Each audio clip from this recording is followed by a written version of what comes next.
Welcome to Psychedelics Anonymous webinar.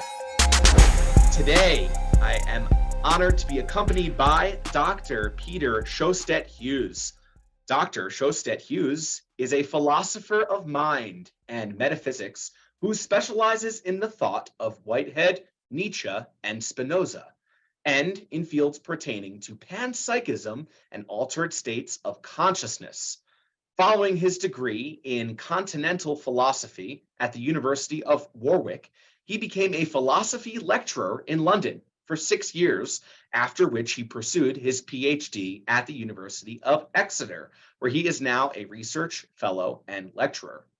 Peter is the author of Noumenautics, Modes of Sentience, co-editor and contributor of Bloomsbury's Philosophy and Psychedelics, and is the TEDx speaker on psychedelics and consciousness. Lastly, he is an inspiration to the recreation of Inhuman philosopher, Marvel superhero Karnak. And with that, we welcome you. Well, yeah, delighted to be here, honored to be here. Thanks a lot, Burton, and apologies for the lateness again.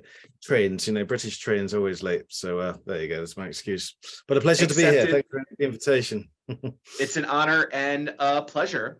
Let's kick things off with an overarching question of asking you what you think consciousness is. I teach philosophy of mind as well as metaphysics and other things. And in philosophy of mind, basically, you can generalize it like this. First of all, consciousness, I prefer the word maybe mind because conscious means focused, right? So sometimes consciousness excludes the subconscious. So if we include everything, like the subconscious, conscious, etc., experience, mentality, sentience, so on, then the question as to what it is, well, I think you can give three main answers to that. First is you can speak about the contents of, let's say, consciousness now then, contents of consciousness. Secondly, you can talk about the differentiations of consciousness, how consciousness differs from that which is non-conscious. And thirdly, you can talk about the relations of consciousness, how consciousness relates to, again, what is not conscious, in other words, matter for the most. So you break down the question into those three parts, and then within those three parts, you can ramify further. So like when you talk about the contents of consciousness, we can talk about qualia or experiences such as, sounds, visions, tastes, smells, bodily somatic sensations, touch and so on. You can talk about emotions, you can talk about will, you can divide that further down, like we could talk about that for a whole number of hours, well, a whole course on it really. So that's the contents of consciousness. You can also talk about the modes therein, so how the time rate, how fast you experience things. You can talk about whether what you're experiencing is veridical, like a sensation of the outside world, or whether it's like a dream-like, or a hallucination. You can talk about the level of focus, so you can be seeing red, but you can be focused, very conscious of it or not. It could just be in the periphery of your vision. So anyway, you can break that down in terms of the the contents of consciousness. The second thing which we focus on a lot in philosophy of mind is differentiations of consciousness from that which is not conscious, because to understand something generally it helps to distinguish it from its opposite or something it's not. So we say that, and all of the answers to this are very controversial. So no one really agrees. But for example, some people say that consciousness is that which is private, as opposed to matter, which is public. In other words, we can all see this book, but only I have access to my memories of what I did last November, for example, right? So that seems to be private. But some people say, well, matter is also private, and actually maybe sometimes you don't know yourself, so there's lots of arguments about that. Another candidate for as a differentiator of consciousness is intentionality. So Brentano, for example, said, like thought or consciousness is always about something you love. In love, something is loved, and hate, something is hated, and so on. And thought, something is thought about.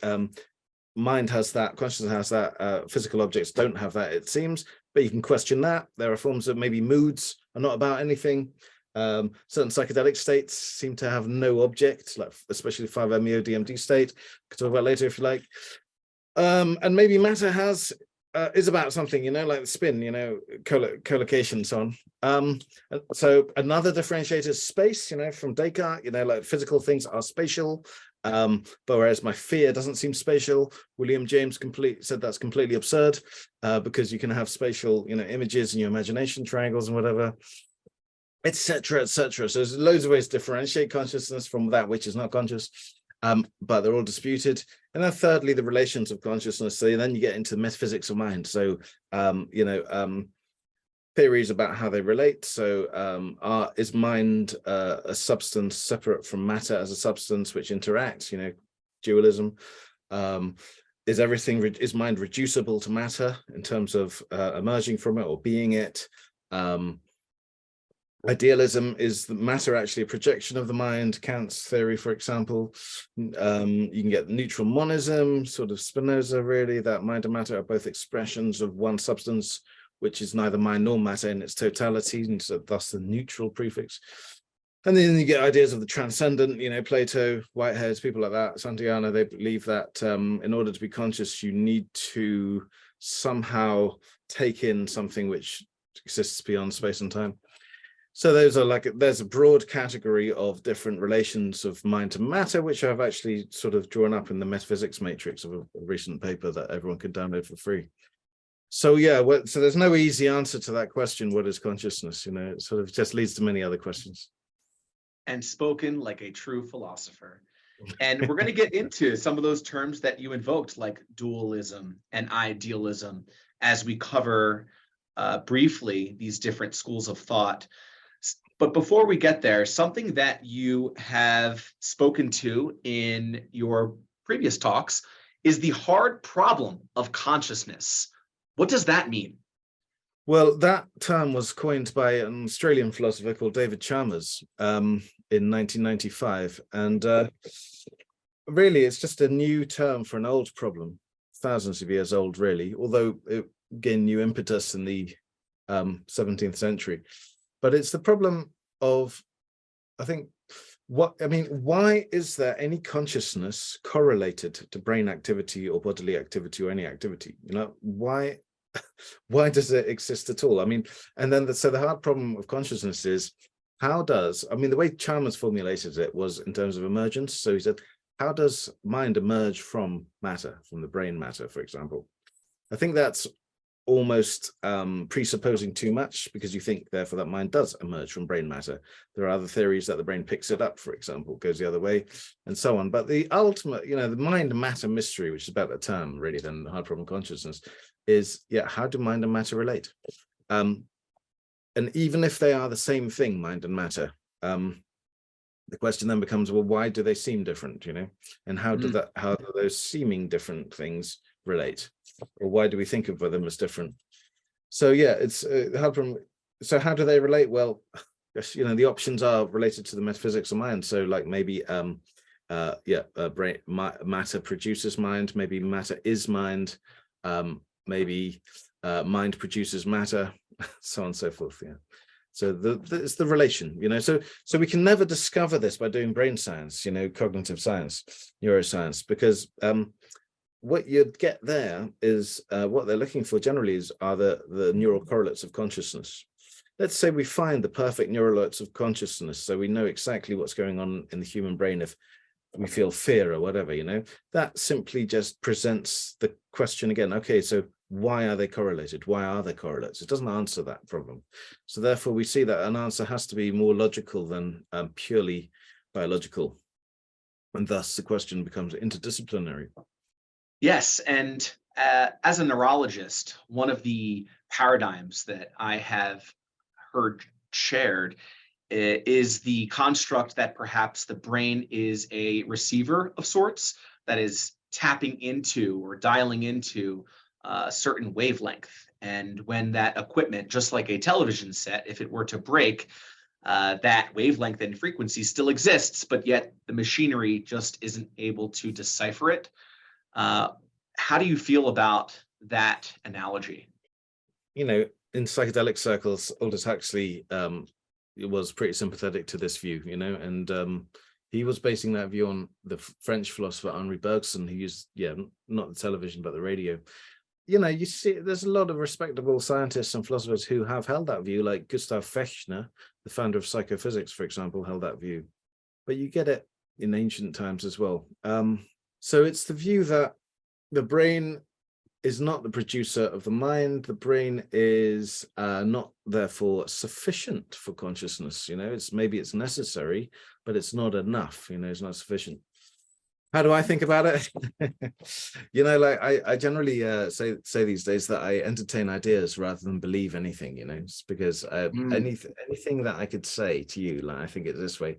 I know there's myriad problems with it, so I'm not sure about anything. But fair enough.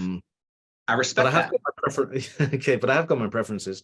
I do like the idea. Spinoza. I'm quite sympathetic to Spinoza's philosophy. Spinoza was this philosopher who died in 1677, Dutch, Jewish heretic. But he had this idea of the infinite mind. So just like space, he argued, was just as space was infinite, so was mind. There's an infinite intellect, which is basically God's mind. And we are part of that, just like our bodies are part of physical space, which is infinite. So our minds are finite minds, and thus part of infinite mind. And in that sense, you could say we're picking up signals beyond ourselves. Why are they not? If that was true, why does science not pick them up? Because of something called the problem of other minds, which is related to privacy, which is this: that if minds are private, it means we do not have technology to measure consciousness. We can infer it. We can look at people's brains and we know that this sort of activation is correlated to this sort of mental state. But like with other animals, for example, we can't do that because we never got the reports in the first place. Like from octopuses, they don't speak our languages. So we can't test for consciousness. We only infer it from physical correlates. Which means that if there was a greater mind, an overmind of some sort, we'd have to believe it. You'd have to get there through reasoning. So, maybe it has the fewest assumptions. It explains consciousness better than other theories, or perhaps you might also help. It would help if you had an intuition of it. Like a pantheist type of intuition that a lot of people say they have had. High doses of acid, or the mystics over time. The Kabbalah to some extent. Herrera, Maimonides, people like that. So yeah, it's but I do like the idea of this sort of called cosmopsychism in modern philosophy. It's like background radiation of consciousness. It's not a God who loves you or anything like that. It's just mind at large, as Huxley calls it. Well, then perhaps I am a cosmopsychist at heart. You did brief Spinoza there, which I appreciate. And as I do have a specialist in front of me of mind and metaphysics, I would like to invite you to also briefly cover the theories of Whitehead and Nietzsche, if you could kindly do so. I'll start with Nietzsche. I mean, he was a philosopher that I got mostly interested in as a young man. I still am a young man, but I mean, even younger, right? So Nietzsche lived from 1844 to 1900, although he went mad 10 years before he died. German philosopher. He was trained as a philologist, which means someone who studied the history of language, and the history of words and so on. And he applied that to ethical questions. And people divide his work into 3 periods, but the later period is most interesting, really, which is about sort of one of his books is called Beyond Good and Evil, 1886. That sort of sums it up. So he thinks his general view is this, and it is controversial, and it's in many ways it's kind of psychological. He's very good at identifying motives behind actions. Some people say he's I mean, he himself said psychology should be the queen of the sciences. But anyway, his philosophy then is this, that, I mean, with regard to ethics at least, he thinks that in the West, Christianity has been so prevalent that its mode of thinking has taken over our common sense. Even when we say we are atheists, we still have very many Christian presuppositions. And he said that in terms of morals, especially. And so he claims that there was this revaluation of values from Roman times. So the Romans held certain values such as strength, honor, courage, pride. The ancient Greeks, some of them at least Spartans and so on, held these views which you call like master morals. In order for the Christians who were persecuted by the Romans to gain power, because for him the central drive of everything is what he calls villa macht, or will to power, which is like a drive for development. You know, you always want to develop yourself or your family or your group or whatever. In order for the persecuted Christians to gain power over their Roman masters, they had to say that the Roman values were evil, pride as a sin, for example, and so on, and that their values, which the Romans and other heroic societies considered to be vices, such as compassion, the Christians had to say, actually, you know, compassion is a virtue. And you know, over time, the Christians did win. You know, the Romans converted to Christianity. And thus, this is what Nietzsche calls slave morality, like a valuation system that values the weak over the strong. That took hold of Western culture and flourished, and still flourishing today. We see it in socialism, communism, capitalism, even to a certain extent. Yeah, so it's pretty, like I say, pretty harsh. It did inspire fascism to a certain extent, but it also inspired the left. When we talk about power structures and so on, that a lot of that comes from Nietzsche via Foucault, you know, people like that. So that's, in a nutshell, Nietzsche. Nietzsche got me into panpsychism, the view that mind is in all things, because of this will to power concept. You know, there's this drive underlying everything in nature, which strives for development, you know, not necessarily for greed and power, but for development. Spinoza calls it a similar thing, the conatus. Often it's called survival instinct, but when Nietzsche says survival is just part of power, you know. So if you want to gain power, first thing is, you know, first step is you live, you survive, and then you sort of make other inroads. Of course, if you're very powerful, you'll be very compassionate, you know, don't see any threats and whatever, and you try to help everyone. So it's not black and white. It's very, very subtle when you get into it, really, you know. And even with the way I put it, was a little bit too blunt to be fast. But anyway, that's Nietzsche in a nutshell. Whitehead is a bit more complex, really. So Whitehead was he died in 1947. He was English. He taught at Cambridge. He taught mathematics at Cambridge, touch of physics. Then he went to Imperial College in London. He was interested in the philosophy of science. He sort of shifted. Bertrand Russell was his student and co-writer and friend. He went to Imperial for a few years, also got into the philosophy of education. And then he was asked to go to Harvard University to teach philosophy or metaphysics. So he became a metaphysician later in life. And it's that later philosophy that is really that he's known for today, and it's known as process philosophy, or he called it philosophy of organism. So what is it? The fundamental units of nature, he calls actual occasions or actual entities. He gets it a little bit from William James. They are drops of experience. So like flashes of experience. These are the atoms, as it were, of the world. They are pulses. We see those pulses of experience as energy around us, you know, so like an oscillating wave. Those pulses would be the peak of the wave, for example. That experience is fundamentally feelings. And those feelings flow from one event to the next. So the feeling actually flows into the next actual occasion. And so these actual entities, you know, in bulk, in a mass, they would create something like what he calls a society, which would be, for example, an electron, and a bigger society would be an atom, molecule, until we get to organisms. Everything for Whitehead is an organism. That's why he calls it philosophy of organism. There's no cutoff point where the organic turns into the inorganic. So like, you know, we talk about an organism, an organ, a cell, an organic molecule, and then a molecule atom, but there's no cutoff point from the organic to the inorganic. That's just a human dichotomy, which doesn't exist in nature, according to Whitehead, at least.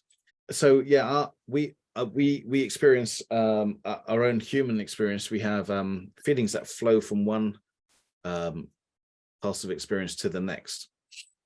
Now, quite hard to read, Whitehead. Process and Reality from 1929 is his main work.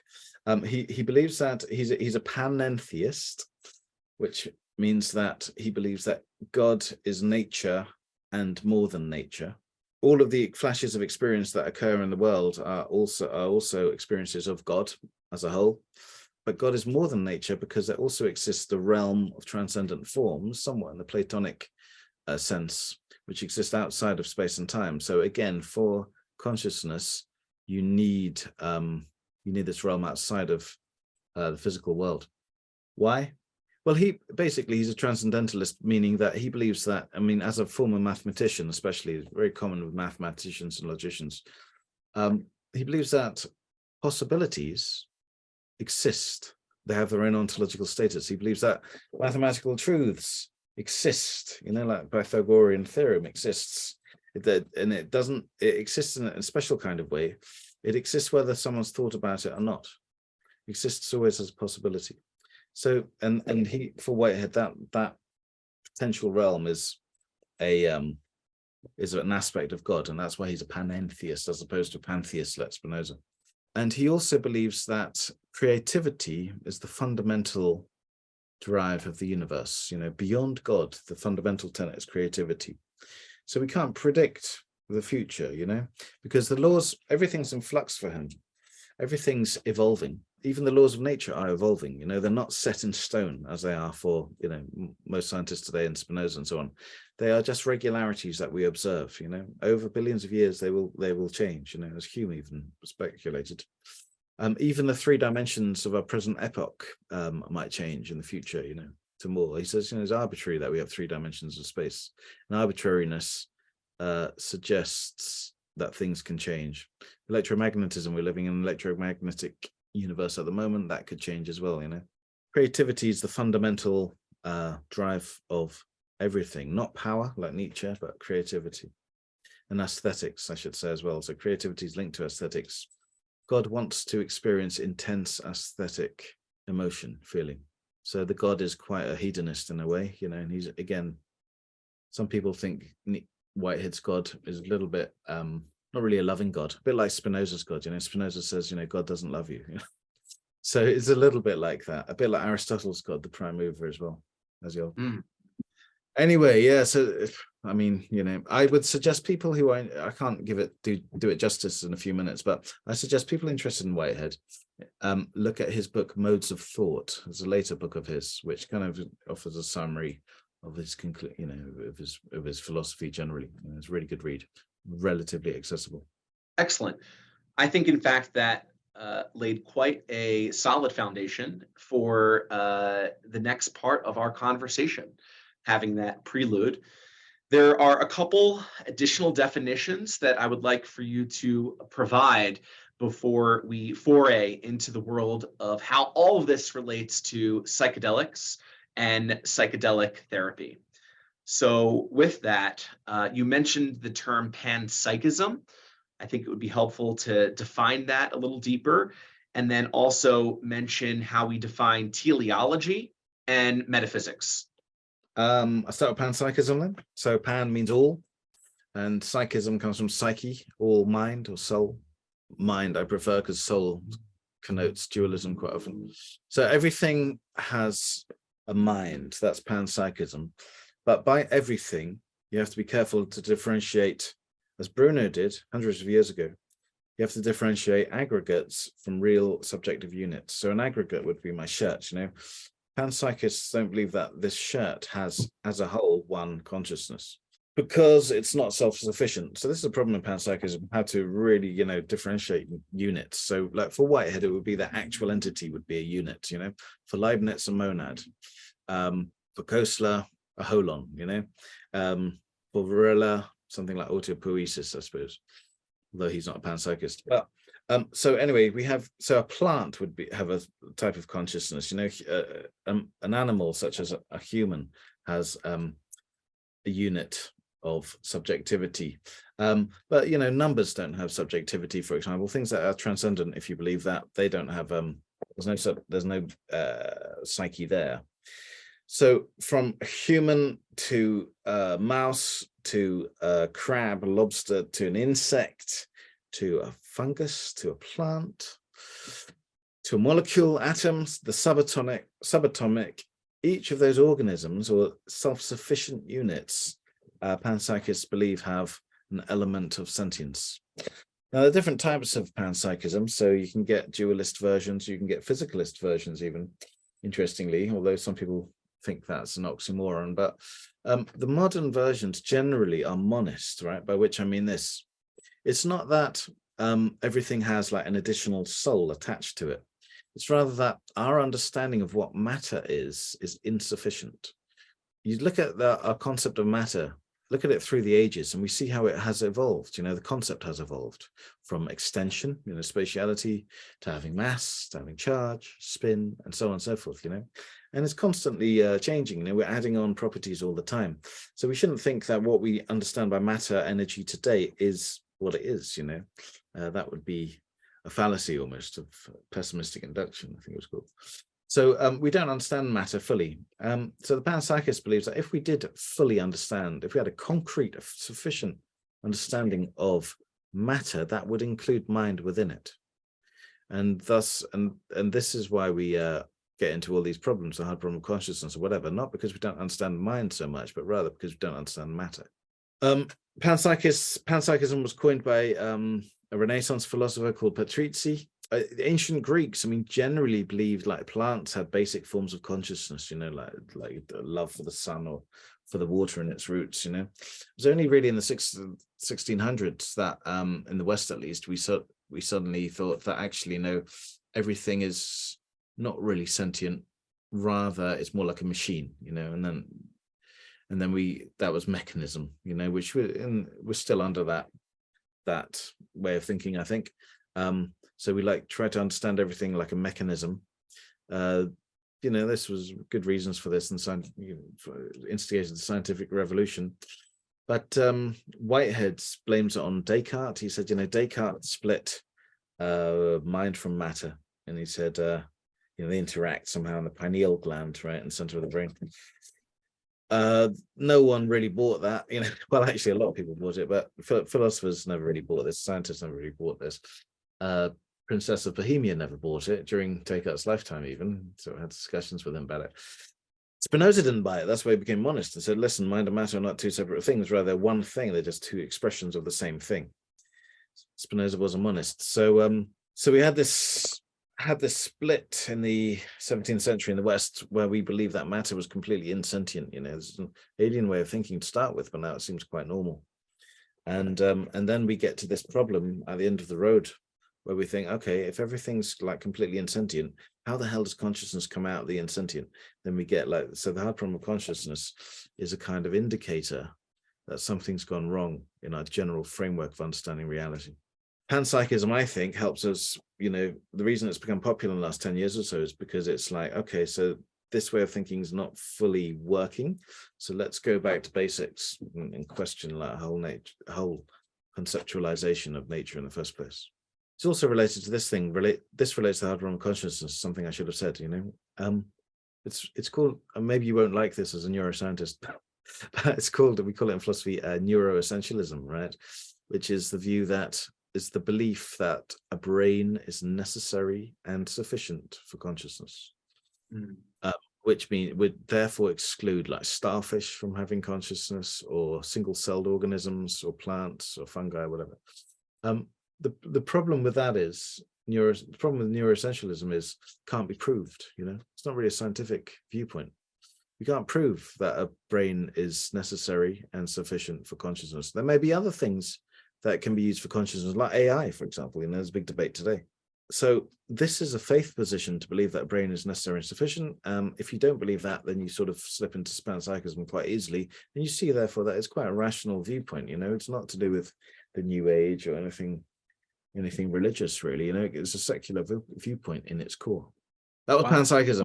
Do you want me to move on to teleology, or do you have any Yes, issues? please. Yes, Okay, please. teleology. Teleology, again, was common viewpoint in ancient Greece. It's about causality, causation. So what is a cause? So with a mechanist ideology, we generally think causes are mechanical, which means that they are reducible to forces of nature or the four known forces of nature, gravity, electromagnetism, strong, weak nuclear force, which essentially amounts to push and pull, right? That's ultimately. And they come from the past. So the past pushes the future, as it were, pulls the future. Teleology comes from the future. There's a causality from the future you could think of. So it's like telos. Teleology comes from telos, or teloi in plural, and it means an end, an aim, a goal. We think that, the reason I caught the train at this time was with the aim of getting to this interview on time, right? And so that thought of the future influenced my behavior. That telos influenced my behavior. Or Nietzsche's will to power in many ways can be seen as a telos. We've got this telos of power, which sort of pushes us to develop and so on, or to survive, a telos of survival. You can get sort of individual teloi like that. And then the question is, do they really have effects on the world, these ideals we have, or are they merely epiphenomena that are just, we think we have an ideal, but what's really going on is our physiology there, the personation of our physiology. This is a big debate really in philosophy. Most people don't believe in teleology. I'm sympathetic to it. There's individual teleology like that, but which Nietzsche and Spinoza believed in. But then there's also cosmic teleology, which they didn't. Those two thinkers didn't believe in. That's really like if you ask for the meaning of life, you're asking for an ideal which is above all individuals. And do these meanings, do they have an effect on us? To give you an example, an analogy, have you ever seen that video of these white blood cells chasing germs? Yes. It looks like they're really hungry and they're really angry or something, right? And they really want to get that. And they do, and this is part of our immune system, of course. Now, let's say metaphorically, unbeknownst to them, they don't know that they're acting for a greater purpose, a greater end, a greater telos, which is the sort of survival of the organism in which they're in, right? Right. And we could say the same for humans, like the sexual telos, it's like you might not be thinking about the continuation of the human race, but nonetheless, that telos seems to have some kind of effect on people, right?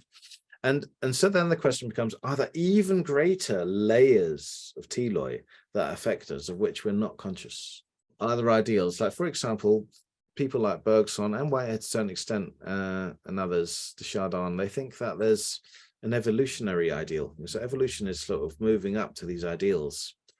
Most biologists will completely refute that and think it's complete rubbish, but there's something to be said about it. There are ideals, but it's, again, the ideals are not something you can measure scientifically, at least at the moment, so therefore they're rejected. But they do make sense in terms of our behavior generally, I think. That's teleology then in a nutshell. I should say Aristotle had four causes. He defined mechanical causes, push and pull, or actually things made of matter, efficient causes, which is that which precipitated the action, formal causes, or the design of something, and final causes, the end. No, that was pretty much accepted until the sort of 17th century, really. That's teleology in a nutshell. Timothy Sprigg has got a great essay on it called Final Causes. Another word for teleology is final causality. Brilliant. And that last term on metaphysics, I would like to actually reframe into a different question, because I'm aware that you recently wrote and published an article on metaphysics as it pertains to psychedelic therapy. And Right. I want to invite that concept into our banter, if you could do so, please. Ooh, okay, right. Okay, so I suppose I'll have to explain what metaphysics is anyway to get into that second psychedelic part. So yeah, what is metaphysics basically is this. It's named after Aristotle's book, The Metaphysics, literally means meta, after his book, Aristotle's book, The Physics. A later editor, probably Andronicus Rhodes, placed it after that book. So Aristotle himself didn't use the word metaphysics. Anyway, the subject, that is metaphysics, follows pretty much what the topics of that book. So they concern things such as, they're like, he calls it first philosophy, like really abstract concepts that sort of have an impact upon all sciences.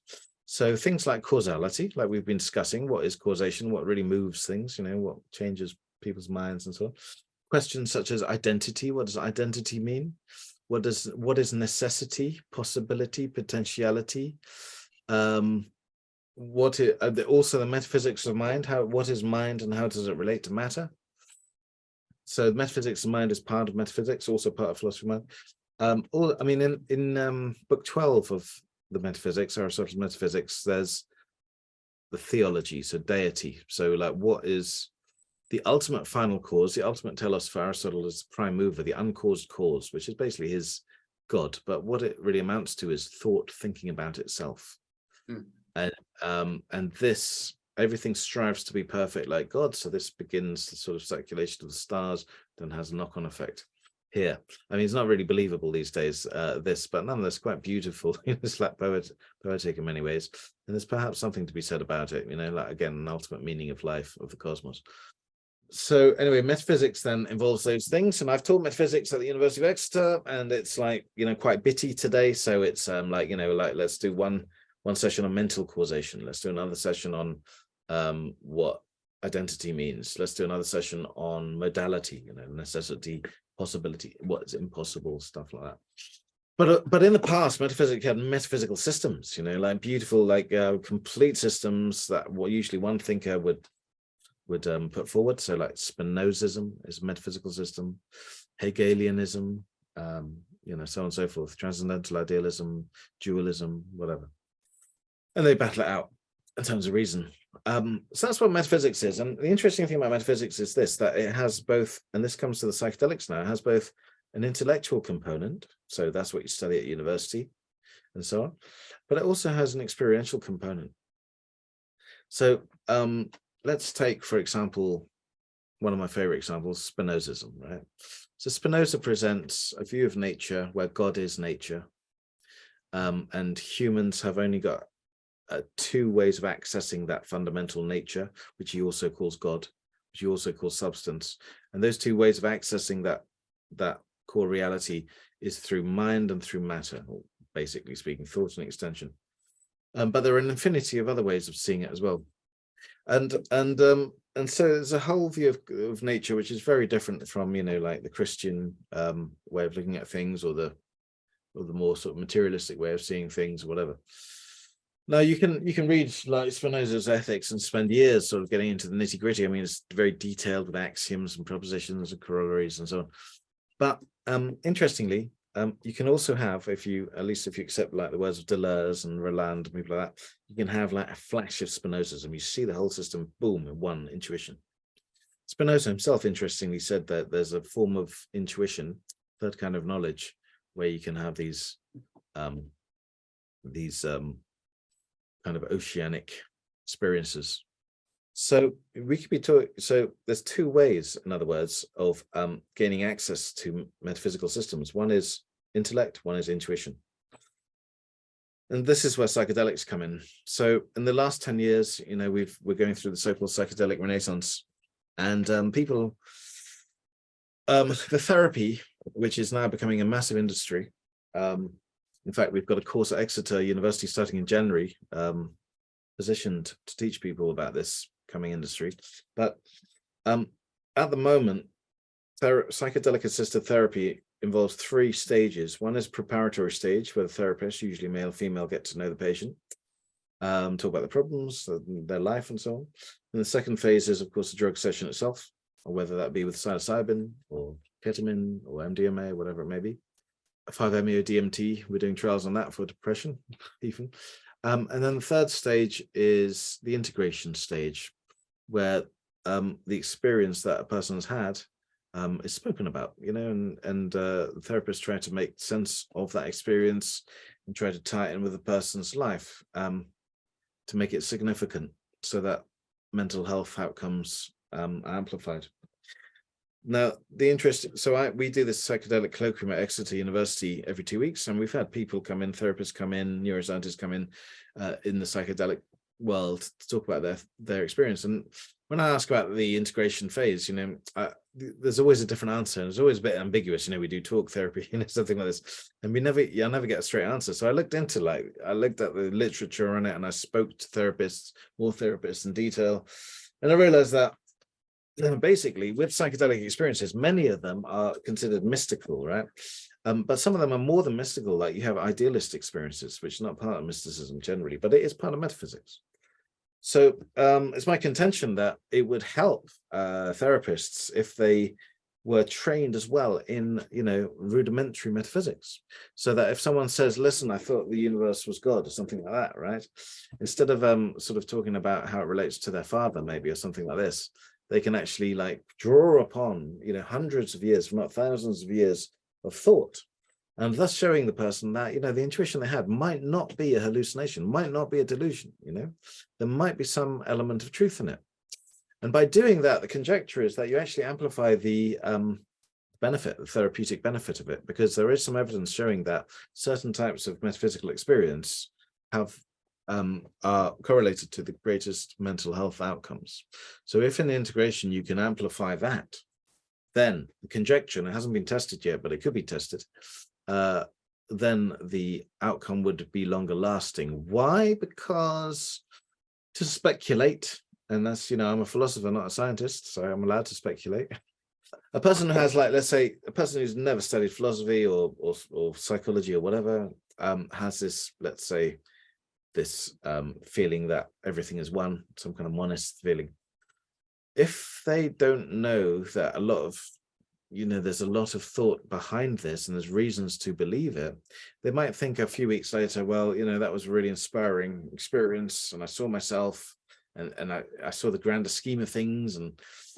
But then you think a few weeks later, well, it's obviously total delusion, it must be some hallucination. Then that experience, I conjecture, would have less benefit to patient, the participant, So I'm pushing for this additional tool. It's an additional, it's an optional, it's not a replacement for the integrative phase of psychedelic therapy, but I think an additional tool would be training therapists a little bit in metaphysics. That's quite interesting. And congratulations on your forthcoming course at Exeter on this very topic. That should be quite insightful. Because you invoked... and other things. Yes, absolutely. And with that, you invoked the term tool, and that brings me to my next question. There's some really interesting work being pursued at Imperial College London right now, where we have Professor Robin Carhart-Harris as being quoted to say that psychedelics are proving to be extremely powerful scientific tools in and of themselves for furthering our understanding of how brain activity relates to conscious experience. And they're utilizing functional MRI and EEG, in essence, to map the DMT realm or DMT space. So as a philosopher of mind, I'm curious what your take is on this endeavor. David Nutt, who works with Imperial a lot, well, he's based at Imperial, of course, he said, to understand consciousness, you've got to look at psychedelics. So it might be a key, a necessary key to unlock this mystery. So it's not my field, but as a philosopher of mind, I think one interesting thing, and this is much disputed, but about 10 years ago when they did, I think it was on psilocybin, they did fMRI, I can't remember what it was exactly, but they did brain scanning of some type, and they discovered that there was less activity correlated to more consciousness, very basically speaking. And, this would be what you'd expect if Bergson's philosophy was correct, for example, the mind at large, as it were. Right? In other words, you sort of let more of the outer mind come in. The brain doesn't get in the way with its practicalities.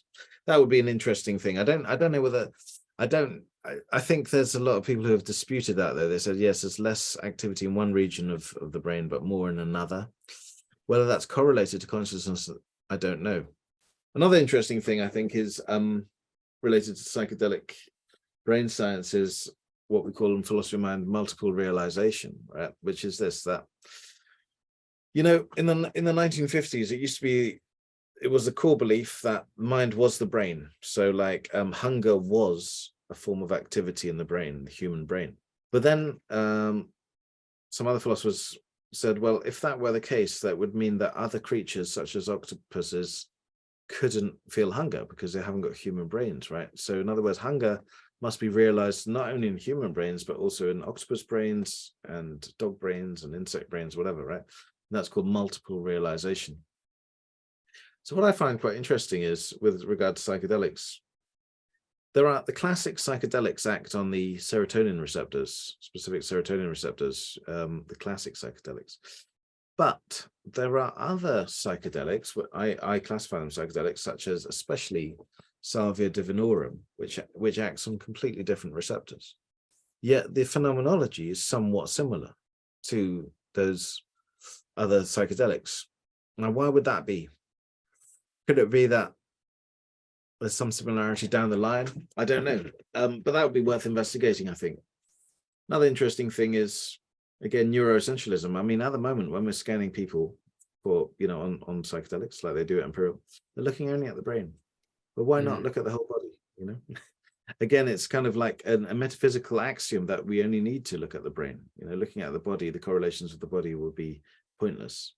But again, that hasn't really been determined. There's been papers out recently showing the immune system might be related to consciousness in interesting ways, for example, or the central nervous system. I mean, consisting of nerve cells going through the body. So it'd be interesting to see a greater form of scanning, body scanning, basically, I think, on psychedelics. But of course, as well, the old 60s motto with psychedelics was set and setting, so it's not just your body, it's also the setting you're in, so like, you're with people you trust, you're in what you feel a comfortable, safe environment, these also seem to have some kind of condition the experience itself. Oh yeah, one more thing, very interesting related to brain science and psychedelics is this pseudodelics, right? So there are a number of teams trying to create psychedelics or chemicals based on psychedelics that offer mental health benefits, but without the phenomenology, without the experience. Now, I find this really interesting because it seems most scientists believe that it's the experience itself that is the main contributing factor of the health benefit, that you see yourself in the grander scheme of things, you gain a smaller self, as it were, you therefore consider that what you consider to be your problems are actually quite trivial problems, and that has a positive effect. That would be, if that's true, that would be a form of mental causation. In other words, the phenomenology, the experience you've had, has an effect on later behavior, later thoughts, later movements. That is very problematic for a number of metaphysical viewpoints, especially types of physicalism, mental causation is. So it'd be very interesting to see if these so-called pseudodelics do have mental health benefits. They could do, but I think my conjecture would be, if they did, it would be another kind of benefit. So they might be promoting other things. They're not exclusive. They're not mutually exclusive, these two options. But anyway, that's yet to be determined. So that's an interesting field of research currently going on, I happen to agree. Microdosing and so on. Yeah. Yes, lots of debating schools of thought at play here. That was very well said. And I think I would like to underscore the sentiment that you invoked on psilocybin, where there's an area of the brain that has decreased activity. I believe you're referring to the default mode network, where you can get increased connectivity between other areas and regions of the brain.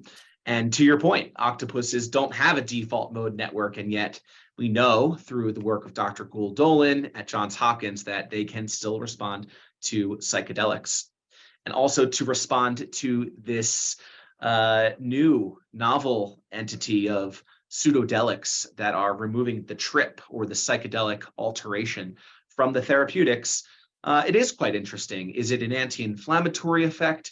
Is there something happening at the 5-HT2A receptor that there might be value in treating neurological diagnoses like dementia or Parkinson's, where you don't necessarily need to have that alteration of mind, which we see very beneficial in mood pathology like addiction, anxiety, and depression, where it's necessary to get to that core root of the problem rather than just treating symptoms. And I think that this science is unfolding in front of our eyes, and we're really on the tip of the spear for these answers.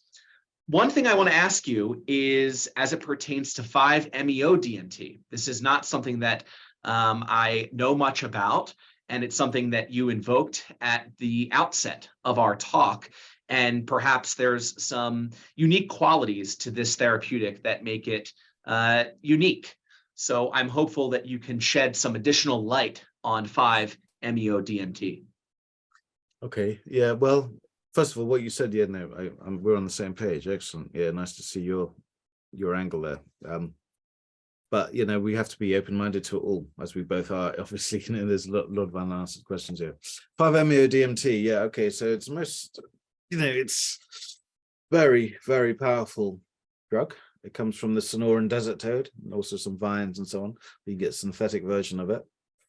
I took some for academic reasons. I mean that. I wanted to find a drug which created the sort of stereotypical unitive state, and I heard that this is the one. And you smoke it. I did it in a legal setting, of course. You smoke it, you vaporize it, and what happened to me is within the space of a few seconds, suddenly, well, I thought I'd taken too much. It was very, very worrying, actually. So suddenly I went blind and I was deaf. I couldn't hear, I couldn't think, everything, my memory was lost, and I was suddenly thought, oh shit, am I dying? Is this it? And then suddenly white light. And then my sense of time stopped. So it sounds like a blackout, but actually was the most profound experience I've ever had. I mean, shocking. I mean, this was, I can't say more than profundity, extreme importance, but without an object. So that's why I think intentionality is not necessary for experience. And it lasts about 10 minutes, and then you come out of it for about 20 minutes, you slowly sort of wind yourself back into normal reality again.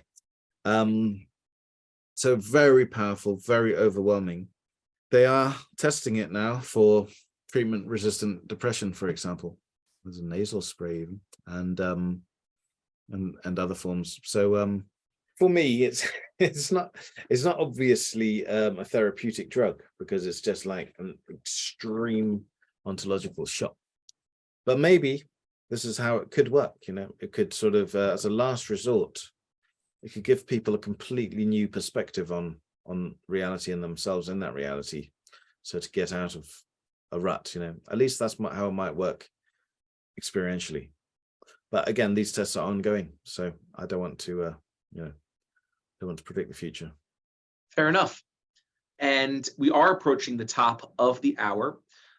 So I would like to invite you to perhaps share what your thoughts and hopes are for this space in integrating psychedelics in future research, what sorts of questions you would like to see pursued and potentially answered, and any closing remarks.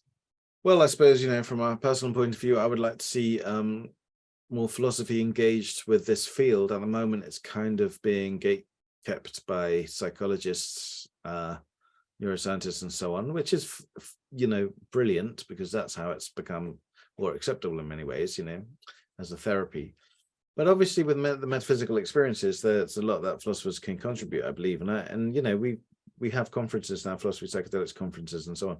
So that's the way I would like this whole psychedelic renaissance to go, become a bit more philosophical, not only in terms of metaphysics, by the way, also in terms of ethics. There's so many ethical quandaries that come up relating to patents, relating to indigenous uses, relating to cognitive liberty, the law, and so on. This is a real place where philosophers, ethicists need to step in, also in terms of epistemology and a number of other things. But so I would like to see more philosophical, deeper engagement, really, with what's going on. And I would like to see the law loosen up with regard to these things. At the moment, it's extremely costly to get a license to practice with psilocybin or whatever. There was a debate actually in the House of Commons in London only a few weweeks ago about loosening the law about this. We see this happen, in Australia. MDMA, psilocybin, has been, decriminalized for licensed use now, in states in the US, and so on. So it is moving that way. I'd like to see that happen here a bit more faster. And then also, I think ultimately, I would like to see psychedelics not confined to the clinic. I mean, this is a necessary first step, but it's not the only place they belong. I mean, I think that they can potentially yield societal enrichment, and, they're not just for the ill, or people who consider themselves ill, but for everyone, really. It adds richness to life, new perspectives on life, So I would like to see, essentially some kind of social role for them, as they probably had in ancient Greece or in certain ancient societies. I'm happy to hear you say that. Psychedelics for the healthy. Yes? Exactly. Fantastic. Well, this has been quite enlightening. Dr. Peter Sjöstedt-Hughes, PhD and philosopher of mind. You can check out his books at www.philosopher.eu/books. And I encourage you to follow him on Twitter. His handle is at Peter Sjöstedt. And he does have a forthcoming psychedelics course at Exeter University. You can check out the website exeter.ac.uk. Thank you so much. It's been an honor. It's been an honor for me. Thanks, Burton, for having me. Yeah.